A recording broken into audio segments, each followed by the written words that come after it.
제2장. 이제 인간은 선택의 자유를 빼앗기고 비참한 노예의 신분을 면할 수 없게 되었다. 1.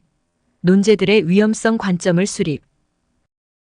죄가 처음 인간을 사로잡은 이후 죄의 지배력이 전 인류에 미쳤을 뿐 아니라 각 개인의 영혼도 완전히 사로잡게 되었다는 것을 우리는 보았다. 이제는 우리가 노예 상태로 전락한 후로 모든 자유를 빼앗겼는지 아니면 자유가 아직 조금이라도 남아있다면 과연 그 힘이 어느 정도인지 하는 것을 보다 자세하게 검토해 보아야겠다. 그러나 이 문제의 진상을 보다 쉽게 알 수 있도록 하기 위하여 이제 나는 논의 전체가 향해야 하는 목표를 설정하겠다. 오류를 피하는 최선의 방법은 양쪽에서 오는 위험성을 고려하는 것이다. 그 위험성은 다음과 같다. 1. 인간은 자신에게 올바른 것이 전혀 없다고 들을 때에 즉시 이 사실을 구실로 자기 만족에 빠진다. 2.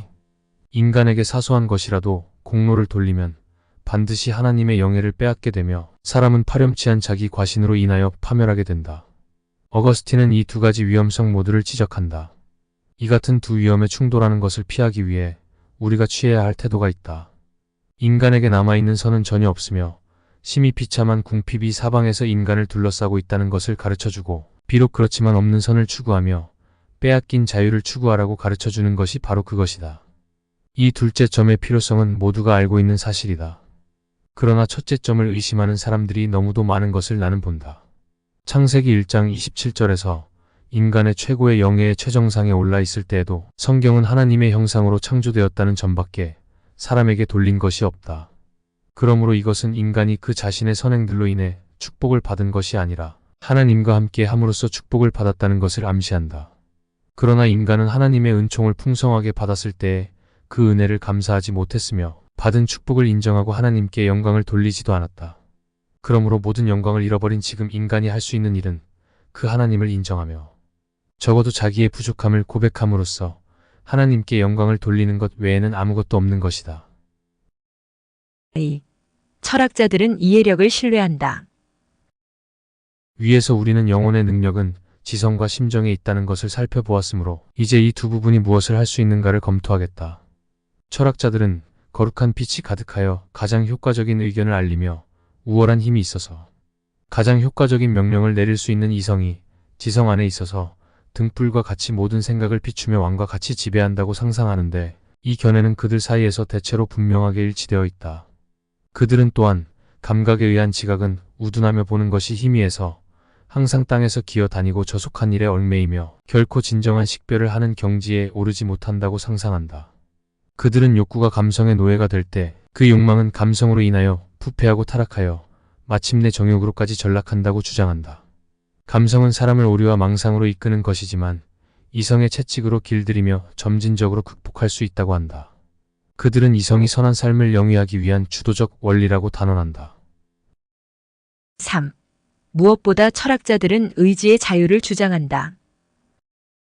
때때로 인간이 자기 안에 이성이 지배하는 나라를 건설하는 것이 심히 어려운 일임을 경험으로 알고 있는 철학자들은 그 사실을 부인하지 않는다.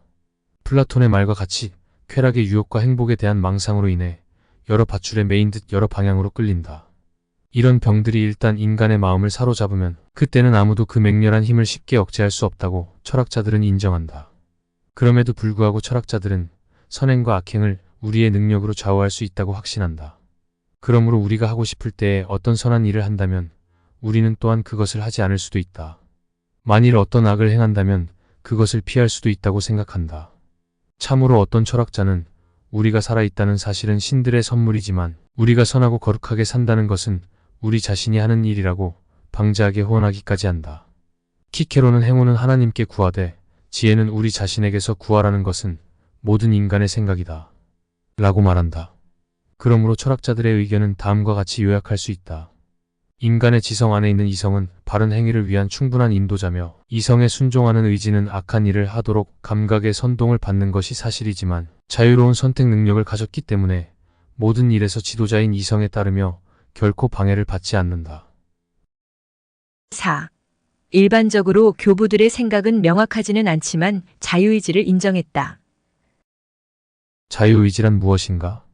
교회의 저술가 모두가 죄로 인하여 인간에게 있는 이성의 건정성에 중대한 손상이 있었으며 악한 욕망으로 인하여 의지가 심한 노예 상태에 빠졌다는 것을 인정했다. 그렇지만 그들 중에는 지나치게 철학자들에게 가까이 간 사람들도 많이 있다. 어디선가 크리소스톰도 다음과 같은 표현을 썼다. 하나님께서는 선과 악을 우리의 권한에 맡기셨으므로 우리에게 자유로운 결정과 선택을 허락하시며 원하지 않는 사람을 억제하시는 것이 아니라 원하는 사람으로 받아주신다. 또 악한 사람도 원하기만 하면 선한 사람으로 변하는 일이 많으며 선한 사람도 나태해서 타락하여 악하게 된다. 이는 주님께서 우리의 본성에 선택의 자유를 주셨기 때문이다. 모든 일을 하나님의 도움에만 의지하지 않기 위하여 우리도 동시에 바치는 것이 있어야 한다. 그가 많이 쓴 표현 중에 하나는 우리는 우리의 것을 드리자. 그러면 그 나머지는 하나님께서 해주실 것이다 라는 표현이다. 제롬도 이와 같은 말을 했다. 우리는 시작할 뿐이고 하나님께서는 완성하신다. 우리는 힘써드리고 우리가 할 수 없는 것은 하나님께서 공급하신다.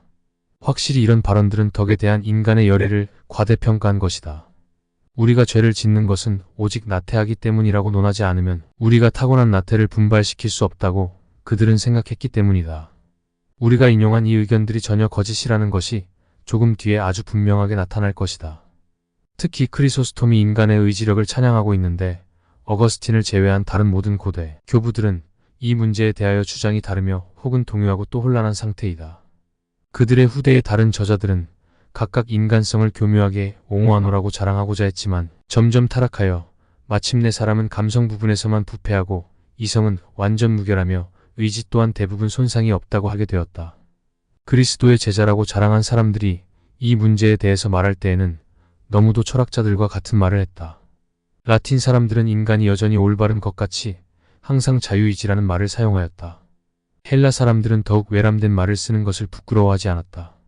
인간은 자유의지를 천품으로 받았다는 원칙을 모든 사람이 일반 민중까지도 믿었다. 모든 사람의 글에 자유의지라는 말이 자주 사용되었지만 그것을 정의한 사람은 거의 없다. 대체로 교회 저술가들은 오리겐이 제출한 정의에는 찬성하는 듯이 보이는데 오리겐은 자유의지는 선악을 구별하는 이성의 능력이며 선악을 선택하는 의지의 능력이라고 말했다. 은총의 도움을 받아서 선을 택하며 은총이 없을 때 악을 택하는 이성과 의지의 능력을 자유의지라고 한 어거스틴도 오리겐과 의견이 다르지 않다. 베르나르투스는 자유의지를 정교하게 말하고자 의지의 불멸의 자유와 이성의 틀림없는 판단 때문에 그것은 찬동이라고 더욱 모호한 말을 했다.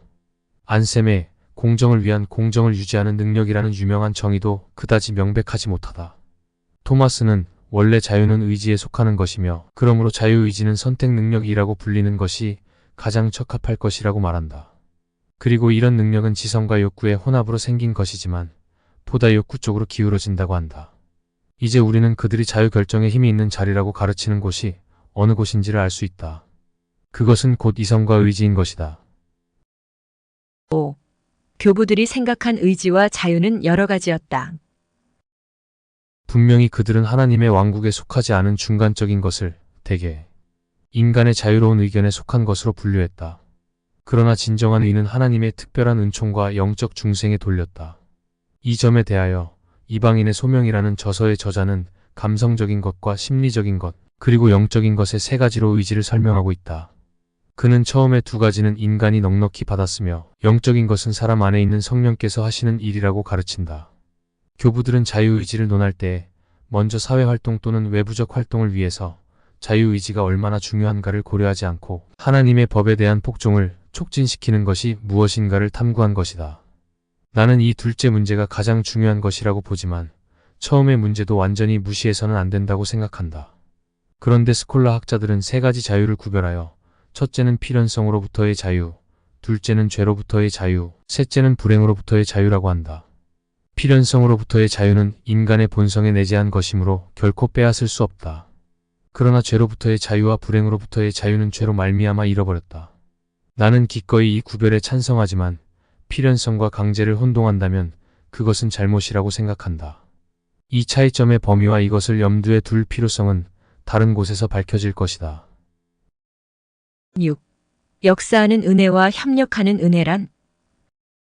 만약 이것을 인정한다고 할 때 사람이 선행을 할 수 있으려면 자유의지만으로는 불충분하고 은총, 즉 참으로 택함을 받은 사람들만이 중생을 통하여 받는 특별, 은총의 도움을 받아야 한다는 것을 부정할 수 없을 것이다. 그러나 인간은 이 선을 행할 힘을 완전히 박탈당하였는지 빼앗겼는지, 아니면 비록 미약하지만 아직은 다소의 힘이 남아있는지 하는 문제, 곧 자체만으로 아무 일도 할 수 없지만 은총의 도움을 얻으면 자기 몫을 할 수 있는가 하는 문제는 아직 해명되지 않았다. 명제집의 저자는 이 점을 해결하기 위하여 우리가 선행을 할 수 있게 되기 위해서는 두 가지 은총이 필요하다고 가르쳤다. 그는 처음 종류를 역사하는 은총이라고 불렀으며, 이것은 우리로 하여금 반드시 선을 행하려는 뜻을 효과적으로 가지도록 마련하다. 둘째 것을 협력하는 은총이라고 불렀으며, 이것은 하나의 보조로서 선한 의지를 따른다. 이 구분에서 내가 좋지 않게 생각하는 것은, 그는 선에 대한 효과적인 욕망을 하나님의 은총에 돌리면서도 비록 비효율적이기는 하지만 인간은 선한 것을 추구하는 선천적 본성을 가지고 있다고 암시한 점이다. 그리하여 베르나르투스는 선한 의지는 하나님의 역사라고 단정하면서도 인간은 자기의 충동으로 이런 종류의 선한 의지를 추구한다고 인정하고 있다. 롬바르드는 어거스틴에게서 이 구별을 얻어왔노라고 하지만 이 생각과 어거스틴의 생각과는 거리가 멀다. 그들은 하나님의 원조하는 은총과 우리가 협력한다고 생각했다. 이방인의 소명의 저자는 이 점을 다음과 같이 표현했다. 이성의 판단을 사용하는 사람들은 은총을 버릴 자유가 있다. 그러므로 버리지 않는 것이 바로 공로가 되는 행위이다. 그리고 성령의 협력이 없이는 할 수 없었을 일이 자기의 의지로는 할 수 없었을 사람들의 공로로 인정된다. 내가 이 두 가지 점에 대해 언급하기로 한 것은 독자 여러분으로 하여금 비교적 건전했던 스콜라 학자들과 나의 생각에 얼마나 많은 차이점이 있는지를 알 수 있게 하려는 의도에서이다. 우리와 더욱 가까운 시대의 궤변가들은 그들이 고대에서 더욱 멀어졌기 때문에 나와의 차이가 더욱 심하다. 그러나 우리는 이 구분에서 적어도 그들이 어떤 방법으로 자유의지를 사람에게 인정하는가는 알 수 있다. 우리에게 자유의지가 있다는 것은 우리가 선과 악을 행하거나 생각하는 능력이 동등하다는 뜻이 아니라 다만 강요를 받지 않는다는 뜻이라고 롬바르드는 마지막으로 단언한다. 롬바르드에 의하면 비록 우리가 악해서 죄의 노예가 되었고 또 죄를 짓는 것 이외에는 아무 일도 할 수 없을 경우라도 이 자유는 방해를 받지 않는다고 한다. 7. 인간은 필연적으로 죄인이지만 강제적인 것은 아니라고 하는 사실은 자유의지론을 확립하지 못한다. 인간에게 이런 종류의 자유결정권이 있다고 말하는 것은 그가 선과 악을 선택하는 힘을 동등하게 가졌기 때문이 아니라 강요를 받지 않고도 자기의 의지로 악한 행동을 하기 때문이라고 한다. 실로 이 말은 사실이다. 인간이 강제로 죄를 섬기는 것은 아니지만 자원에서 노예가 되었으며 인간의 그 의지는 죄의 족쇄로 묶여 있다고 하니 이 얼마나 고귀한 자유인가. 나는 묻고 싶다. 인간에게 자유의지가 있다는 말을 들을 때 자신이 바로 자기의 마음과 의지의 주인공이며 자기의 힘으로 선악간 어느 쪽으로든지 향할 수 있다고 생각하지 않는 사람이 과연 얼마나 되겠는가. 혹자는 일반 사람들에게 그 의미를 열심히 경고하기만 하면 이런 위험성은 제거될 것이라고 말할 것이다. 그러나 기꺼이 허위 쪽으로 기울어지는 것이 사람의 성향이며 긴 강화에서 진리를 깨닫기보다는 한마디 말에서 오류를 얻는 편이 더 빠른 것이다. 고대 저술가들의 뒤를 이은 거의 대부분의 사람들이 선배들의 해석을 무시하고 이 말의 어원적 의미에만 집착하여 파멸적인 자만에 빠지고 말았다. 8. 어거스틴의 자유의지론. 교부들의 권위가 우리에게 큰 비중을 차지하고는 있지만 그들은 항상 이 말을 쓰면서 동시에 이 말에 대한 그들의 해석도 분명하게 밝혔다. 우선 어거스틴은 주저하지 않고 의지는 부자유하다고 말한다. 그는 다른 곳에서는 의지의 자유를 부정하는 사람들에 대하여 분노하는데 그 주된 이유를 다음과 같이 설명한다. 오직 어느 누구도 감히 의지의 결정을 부정해서 죄를 변명하려고 하지 말라. 즉, 의지가 부자유하다는 것으로 죄를 변명하지 말라는 것이다. 그러나 그는 다른 곳에서는 성령께서 함께 하시지 않으면 사람의 의지는 자유롭지 못하다. 이는 욕망이 수갑을 채우고 정복했기 때문이다. 라고 분명하게 인정한다. 마찬가지로 의지가 죄악에 빠져 정복을 당했을 때 인간의 본성은 그 자유를 잃기 시작했다. 또 인간은 자유의지를 악용하여 자기와 및 자기의 의지 모두를 잃어버렸다. 또 자유의지는 노예가 되어 그 결과 지금은 의를 행할 힘이 없다. 하나님의 은총이 해방하지 않은 것은 자유롭지 못할 것이다. 또 율법이 명령하고 사람이 자기 힘으로 하듯이 행동할 때에는 하나님의 의가 실현되지 않지만 성령께서 돕고 사람의 의지가 비록 자유롭지는 못하지만 하나님의 의에 해방되어 복종할 때에는 하나님의 의는 실현된다. 어거스틴은 이 문제에 대하여 사람은 자유의지에 큰 힘을 받고 창조되었으나 죄를 지음으로써 잃어버렸다고 다른 곳에서 간단하게 설명한다. 그러므로 다른 구절에서 자유의지는 은총에 의해 확립된다는 것을 밝힌 후에 은총이 없어도 자기들에게는 자유의지가 있다고 하는 사람들을 맹렬하게 꾸짖는다. 그러면 어찌하여 비참한 인간들은 자유를 얻기도 전에 감히 자유의지를 자랑하며 또는 이미 자유를 얻었다면 자기의 힘을 자랑하는 것인가? 고린도후서 3장 17절에서는 주의 영이 계신 곳에는 자유함이 있느니라 라고 말한다. 그러므로 그들이 죄의 노예라면 무슨 까닭으로 그들은 자유의지를 자랑하는가? 만약 그들이 자유함을 얻었다면 어찌하여 그들은 마치 자기의 노력으로 된 일인 것처럼 자랑하는 것인가?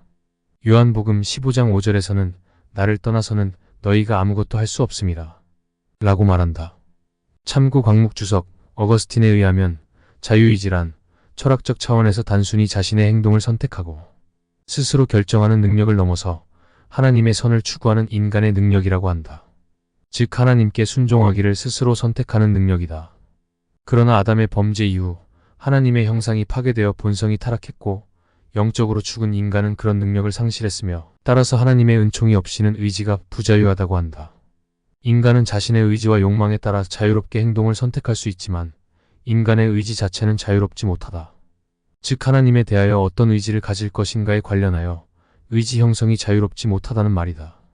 죄의 지배 아래 놓여있는 인간의 의지는 하나님과 원수되고 죄짓는 데에만 자유롭다. 이런 의미에서 루터는 인간의 의지를 아예 노예의지라고 말한다. 칼빈의 전적 타락설과 같은 입장이다. 자유의지와 관련하여 펠라기우스는 어거스틴, 루터, 칼빈과 대척점에 서 있다. 자유의지 논쟁은 구원의 주도권이 누구에게 있느냐의 문제와도 관련이 있다. 펠라기우스는 타락 후에도 인간의 자유의지는 손상되지 않았고 자유의지를 올바르게 사용하여 하나님께 스스로 나아가 구원을 얻을 수 있다고 보았다. 이것은 원죄를 부인하는 관점으로 자력 구원설을 의미한다. 중간적인 입장으로는 에라스무스, 알미니우스, 웨슬리 등을 들 수 있다. 이들은 아담의 타락 이후에 자유의지가 약해졌지만 완전히 파괴된 것은 아니라고 한다. 그들은 구원에 있어서 하나님의 은혜가 주동적임을 인정하면서도 인간의 의지도 협력해야 한다고 말한다. 즉 신인 협력설의 입장이다. 이것은 로마 카톨릭과 감리교의 입장이기도 하다. 9. 교부들 사이에 있는 진리의 음성들. 아마 내가 어거스틴을 제외한 다른 모든 교회, 저술가들은 이 문제에 대하여 여러 가지로 애매모호한 말을 했기 때문에 그들의 저술에서는 아무 확실한 것도 얻을 수 없다고 나는 인정했는데 이것이 내게 대한 큰 오해를 일으킬 것 같다.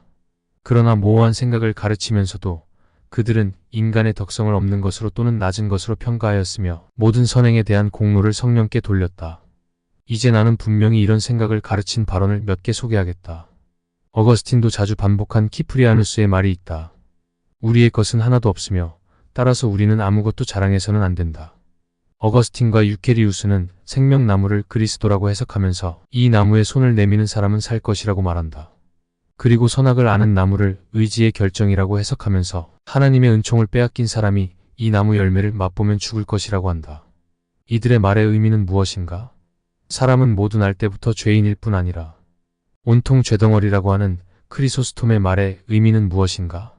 나는 감히 단정한다. 간혹 그들이 자유의지를 지나치게 찬양한 때도 있었지만 사람들이 자기의 덕성에 대한 자신을 완전히 버리고 자기의 힘은 전적으로 하나님께만 있다고 생각하도록 가르치려는 것이 그들의 목적이었다. 10. 자유의지로는 언제나 하나님의 영광을 빼앗을 위험성을 가지고 있다. 그럼에도 불구하고 나는 본장의 서두에서 한 말을 한 번 더 반복하지 않을 수 없으니 곧 자기의 참화와 빈곤과 벌거벗음과 치욕을 깨닫고 완전히 압도된 사람은 그렇게 됨으로써 자기에 대한 지식이 가장 많이 진보한다는 말이다. 인간들이 자기에게 없는 것을 하나님 안에서 도로 회복해야 한다는 것을 깨닫는 한 그들에게서 자기의 것을 너무 많이 빼앗길 위험성은 사라지게 된다. 그러나 자기의 정당한 소유가 아닌 것을 조금이라도 자신의 것이라고 주장할 때에 사람은 반드시 허무한 자신으로 자기를 잃어버리며 하나님의 영예를 찬탈하여 신성 모독의 무서운 죄를 짓게 된다. 참으로 이 욕망이 우리의 마음에 침입해서 하나님 안에 있지 않고 우리 안에 있는 우리 자신의 것을 찾으라고 강요한다면 그때에 우리는 창세기 3장 5절에서 우리의 처음 조상에게 하나님과 같이 되어 선악을 알라고 권고한 바로 그 뱀이 우리에게 이 생각을 암시하는 것임을 알아야 한다. 이 허무한 신념에 속지 않기 위하여 우리는 우리의 교만을 철저하게 꺾어버리는 다음과 같은 성경 구절에 귀를 기울여야 한다. 예레미야 17장 5절에서 무릇 사람을 믿으며 육신으로 그의 힘을 삼고 마음이 여호와에게서 떠난 그 사람은 저주를 받을 것이라 라고 한다.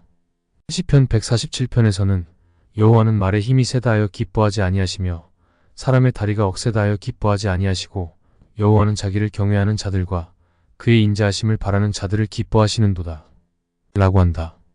또 이사야 40장 31절에서는 오직 여호와를 앙망하는 자가 새 힘을 얻으리라고 말씀하신다.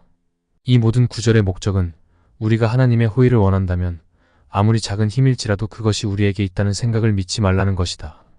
하나님께서는 교만한 자를 물리치시고 겸손한 자에게 은혜를 주시기 때문이다. 그러므로 이사야 44장 3절에 내가 가란 자에게 물을 주며 마른 땅에 시내가 흐르게 하며라는 구절과 이사야 55장 1절에 너희 목마른 자들아 물로 나오라라는 말씀은 자기의 빈곤을 절실하게 느끼지 않으면 사람은 결코 하나님의 축복을 받을 자격을 얻지 못한다고 단언한다. 이사야 60장 19절에서는 다시는 낮에 해가 내 빛이 되지 아니하며 달도 내게 빛을 비치지 않을 것이요 오직 여호와가 내 영영한 빛이 되리라고 말씀하신다. 11. 참된 겸손만이 오직 하나님께 영광을 돌린다. 우리 철학의 기초는 겸손이라고 한 크리소스톰의 말은 항상 나를 기쁘게 했다. 그러나 어거스틴의 다음과 같은 말들은 나를 더욱 기쁘게 한다. 그리스도교의 교훈들을 내게 묻는다면 나는 첫째도, 둘째도, 셋째도, 그리고 항상 겸손이라고 대답하겠다. 그리고 아무도 자신을 훌륭하다고 생각하지 말라. 사람은 원래 사탄이다. 사람의 복은 오직 하나님께로부터만 온다. 우리 자신의 것은 죄뿐이 아닌가? 너 자신의 것인 죄를 버리라. 왜냐하면 의는 하나님께로서 오기 때문이다. 또 누구든지 자기만으로는 아무것도 아니며 자기에게서는 도움을 얻을 수 없다고 깨달을 때 그의 안에 있는 불경건의 무기는 파기되고 전쟁은 끝이 난다. 사람이 자기에게 어떤 덕이 있다고 생각하면서 자랑하지 않고 교만치 않는 것을 어거스틴은 겸손이라고 인정하지 않는다. 겸손 이외에는 자기가 피난할 곳이 없다고 진심으로 느낄 때에 그는 그것을 겸손이라고 생각한다. 우리가 낮아지면 하나님께서 높아지신다. 나는 자애와 야심이라는 병을 버리라고 요구할 뿐이다. 이 병이 있기 때문에 사람들은 눈이 어둡고 자신을 과대평가하는 것이다. 오직 나는 이 병을 버리고 성경이라는 진실한 거울에 비추어 자기를 바르게 인식하라고 요구할 뿐이다.